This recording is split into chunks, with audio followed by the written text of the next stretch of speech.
Doctor Ajit Madhavrao गोपछड़े। आदरणीय सभापति महोदय, मैं विश्व के नेता तथा हिंदुस्तान के यशस्वी प्रधानमंत्री माननीय वित्त मंत्री और निर्मला सीतारामन जी का अभिनंदन करना चाहता हूं। बजट को मजबूत समर्थन करना चाहता हूं। हमारे सदन में ऑस्कर फिल्मों की अर्थसंकल्प के जोड़कर कुछ बिंदुओं के ऊपर चर्चा हुई है। हमारे एक बहुत ही विद्वान साथी हमारे प्रतिपक्ष में बैठते हैं, मैं हमेशा उनकी बातें सुनता हूं। हमारे हिंदुस्तान की जनता ऑस्कर फिल्म बहुत कम देखती है। जनता को अपने सुख दुख और अपने इर्द गिर्द होने वाली घटनाओं पर आधारित फिल्म देखने का आनंद ज्यादा मिलता है। मेरे पास समय बहुत कम है, मैं पूरे उनके 12 फिल्मों का भी चिंतन कर पाता। मैं भी जनता के दिल में जो बसी जो हिंदुस्तान की मशहूर जो फिल्में हैं उनके बारे में हमारे बजट के साथ जोड़ना चाहता हूं। माननीय सभापति महोदय, 4-5 दशकों से शोले फिल्म हिंदुस्तान की जनता के दिलों पर अभी राज कर रही है।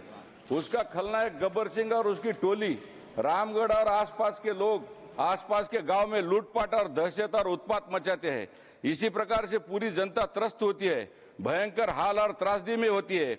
इसी प्रकार का वातावरण 2014 से पहले गब्बर सिंह और उसकी टोली का इस देश में था। उसमें सांबा भी था, कालिया भी था। बस ऐसे बहुत सारे सरदार थे। उस इलाके में जय और वीरू आते हैं और इस गब्बर सिंह का उत्पात खत्म करते हैं। पूरी जनता जनार्दन उनको अपने सर पर लेकर घूमती है, झूमती है।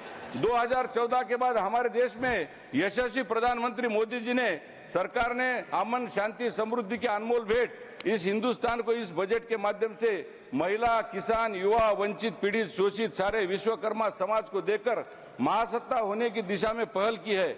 गब्बर सिंह जैसे देश में लूटपाट, भ्रष्टाचार करने वाले और गब्बर टैक्स बंद करके हमारे प्रधानमंत्री मोदी जी ने उनको परास्त करके इस देश को महासत्ता को आगे लेके जाने का एक सफल प्रयास किया है। माननीय सभापति महोदय, 1986 में कर्मा नाम की एक बहुत मशहूर फिल्म आई थी। उसमें डॉक्टर डैंग नाम का एक टेररिस्ट मुख्य गुंडा पकड़ा जाता है। देश में वो जेल में हमारे देश के अधिकारी को अपमानित करता है। उसको करारा झापड़ देशभक्त दिलीप कुमार जी लगाते हैं। उसके इलाके में घुसकर उसके साम्राज्य का खात्मा कर देते हैं। इसी प्रकार माननीय नरेंद्र मोदी जी ने हमारे देश के दुश्मन के देश में घुसकर सर्जिकल स्ट्राइक करके देश के दुश्मनों के मुंह पर एक करारा झापड़ लगाया है। हमारे वित्त मंत्री जी ने रक्षा प्रणाली को मजबूत करके दुनिया में हम एक मजबूत देश बोल के उन्होंने सामने लाया है। माननीय सभापति महोदय, 1975 में दीवार नाम की एक फिल्म आई थी। वो दिल पर बहुत राज कर गई। 2 मशहूर कलाकारों का एक वहां पे संवाद है। एक कलाकार बोलता है मेरे पास संपत्ति है, गाड़ी है, नौकर है, बंगला है, सब कुछ है। दूसरा कलाकार बोलता है तुम्हारे पास सब कुछ है, मेरे पास माँ है। माननीय प्रधानमंत्री मोदी जी एवं अर्थमंत्री निर्मला जी ने संपूर्ण भारत के 140 करोड़ देशवासियों को अपना परिवार समझकर जनता जनार्दन को 12 लाख की आय पर कोई आयकर नहीं देना, किसान क्रेडिट कार्ड की ऋण की सीमा 3 लाख से बढ़ाकर 5 लाख कर दी है। इस तरह मोदी जी और वित्त मंत्री जी ने 140 जनता को अपना परिवार समझकर इस देश को उन्होंने भेंट दी है। माननीय सभापति महोदय, 1970 में पूरब और पश्चिम नाम की एक फिल्म आई थी।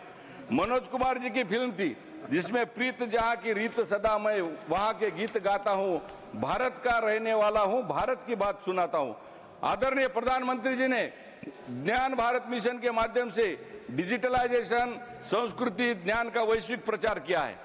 भारत की संस्कृति, परंपरा, दर्शन, वेद, उपनिषद, तक्षशिला, नालंदा जैसे प्राचीन ज्ञान केंद्रों का ध्यान से फिर से उन्होंने जिंदा किया है। वसुधैव कुटुंबकम का नारा प्रधानमंत्री जी ने दिया है। आधुनिक तकनीक से सुरक्षित करके पूरे दुनिया को दिखाने का काम मोदी जी और माननीय वित्त मंत्री जी ने किया है। इसलिए अब ये पुराना भारत नहीं रहा है, अभी ये नया भारत है। इसलिए भारत का रहने वाला हूं, भारत की बात सुनाता हूं। ये हमारा युवा, किसान, गरीब सब कुछ मिलकर ये गाने दोहरा रहे हैं। माननीय सभापति महोदय, उन्होंने लगान फिल्म का जिक्र किया। लगान फिल्म में आमिर खान ने उसका जो दूसरा बाजू मैं उनको समझाता हूं। लगान फिल्म में आमिर खान ने अपने गांव में अंग्रेजों के गुलामी से बचने के लिए सारे जाति, पंथ, भाषा, दिव्यांग, पिछड़े वर्ग, वंचित, शोषित सबको साथ में लेकर वो क्रिकेट मैच में आमिर खान जी अंग्रेजी दुश्मनों को हरा देते हैं। उसी तरह माननीय मोदी जी और माननीय अर्थ मंत्री जी ने बजट के माध्यम से सारे लोगों को साथ में लेकर सबका साथ सबका विकास की घोषणा करके दुनिया में ये साबित कर दिया है कि यह अर्थसंकल्प हमारे देश का फक्र होना चाहिए। यह अर्थसंकल्प बड़ा ही महत्वपूर्ण है। उपकार फिल्म आई थी सभापति महोदय, मनोज कुमार जी का गाना है, मेरे देश की धरती सोना उगले उगले हीरे मोती। हमारी इन नीतियों की प्रभाव और कागजों की ओर नहीं है, बल्कि भारत के गांव का एक चेहरा मोहरा बदल दिया है। हर किसान अपने खेतों में खड़ा होगा। हमारा बजट सिर्फ आर्थिक सुधार नहीं है, गांव गरीब किसान की जीवन को समृद्ध बनाने का एक मिशन बन चुका है।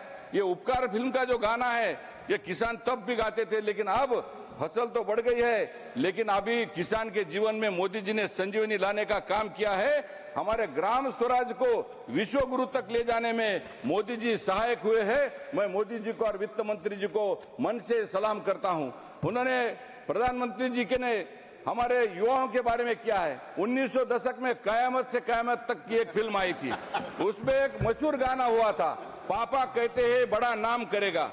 हमारे युवा अभी 9 से 5 की नौकरी के पीछे भागना नहीं चाहते, वो उद्यमी बनना चाहते हैं। स्टार्टअप उद्यमियों को बढ़ावा देके योजनाओं को प्रस्तुत किए हैं, जिसमें स्टार्टअप योजना, डीप टेक फंड, निर्यात प्रोत्साहन योजना, स्टार्टअप का क्रेडिट सीमा, एमएसएमई की निर्यात सहायता, हवाई कार्गो का सुधार। हमारा देश युवाओं के लिए एक रोजगार देने वाला देश है। जो युवा है वो नौकरियों के लिए नहीं भटकेगा, वो खुद देगा नौकरी सब लोगों को। इसलिए वो पिता भी अपने बेटे के बारे में बोलेगा कि ये मेरा बेटा मेरा नाम करेगा। मोदी जी आपको बहुत बहुत धन्यवाद। माननीय सभापति महोदय, 1900 लंदन और पेरिस की रंगीन शाम, ये हमारे कांग्रेस के प्रधानमंत्री भी जब बताते थे, लेकिन प्रधानमंत्री जी ने वैश्विक शहरों के मुकाबले में आर्थिक cluster, MMRDA, bullet train project, metro ट्रेनों का विस्तार, कोस्टल रोड, हाईटेक सिटी, ये सारा करके नए शहरों का आधुनिकीकरण, सौंदर्यकरण, वैश्विकरण, ये इंटरनेशनल टूरिज्म के वैश्विक स्तर पर इंफ्रास्ट्रक्चर निर्माण करके अब हम हमारे परिवार को पेरिस और लंदन लेके जाने की जरूरत नहीं है। अब हम हमारे परिवार को कह सकते हैं, आओ तुमको दिखलाऊंगा एन इवनिंग इन इंडिया की शाम। मैं प्रधानमंत्री जी का मन से बहुत बहुत धन्यवाद हूं, लेकिन इसमें और 1-2-3 फिल्में बाकी है सभापति महोदय। माननीय सभापति महोदय, 2014 में मोदी की सत्ता, 2014 में मोदी जी की सरकार आई, वो बाहुबली 1 की तरह थी। वो बाहुबली 1 की नई शुरुआत संघर्षों भरी थी, लेकिन एक बड़े विजन के साथ। बाहुबली ने जैसे महिष्मती को न्याय देने के लिए संघर्ष किया, वैसा ही मोदी सरकार ने स्वच्छ भारत, जनधन योजना, make in India, digital India जैसी योजनाओं से देश को नई दिशा दी। लेकिन चुनौतियों भी कमी नहीं थी, विरोधी ताकतें, आर्थिक समस्याएं और प्रशासनिक सुधार की जरूरत थी। 2019 में मोदी सरकार फिर से सत्ता में आई, ये बाहुबली 2 की तरह थी। जब और भी मजबूत सरकार बन गई, ये बाहुबली 2 में हमने इस देश को आत्मनिर्भर बनाया।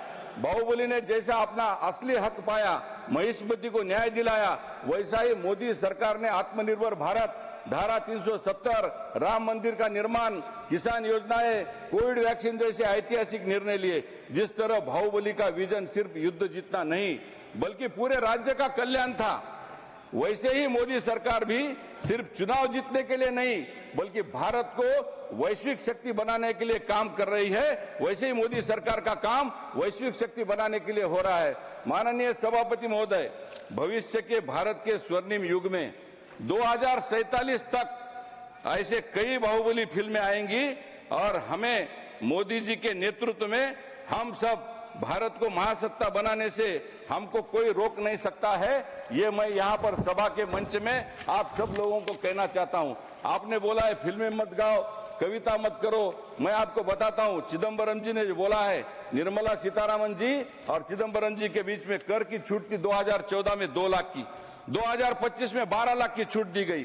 बैंक का एनपीए था हमारा 2014 में, उनका उसके पहले 11% था, 2024 में 0.6% है। इंफ्रा पे खर्च 2014 के पहले 1.57 लाख कोटी और 26 में, अभी 25-26 में 55 लाख करोड़ रुपए इंफ्रास्ट्रक्चर पे हमने खर्चा किया है।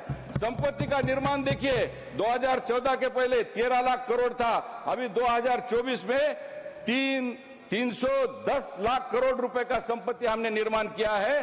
फॉरेक्स एडिशन के बारे में बोलता हूं, जिसको फॉरेन एक्सचेंज एडिशन बोलते हैं। 2014 में $50 अब्ज था, अभी 2024 में 350 अब्ज डॉलर हुआ है। जीडीपी की रैंक 2014 में 10वें पे थी, 2014 में, अभी उसके बाद हम 5वें पे आए, आखिरी बार आ रहा हूं। घोटाले 2014 में जो गब्बर सिंह के घोटाले जो बोला था ना, वो 2014 में 78 घोटाले बड़े बड़े हैं, छोटे छोटे तो बहुत सारे हैं। 2024 के बाद एक भी घोटाला नहीं है।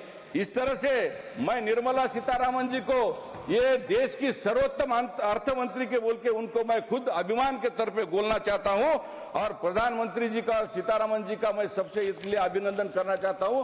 पोस्ट कोविड के बाद में सारे देश गिर गए, लेकिन कोविड के बाद सिर्फ भारत देश को संभाला माननीय मोदी जी ने संभाला। इसलिए मैं माननीय मोदी जी का, निर्मला जी का अंतःकरण से आभार व्यक्त करता हूं। धन्यवाद। बहुत बहुत धन्यवाद।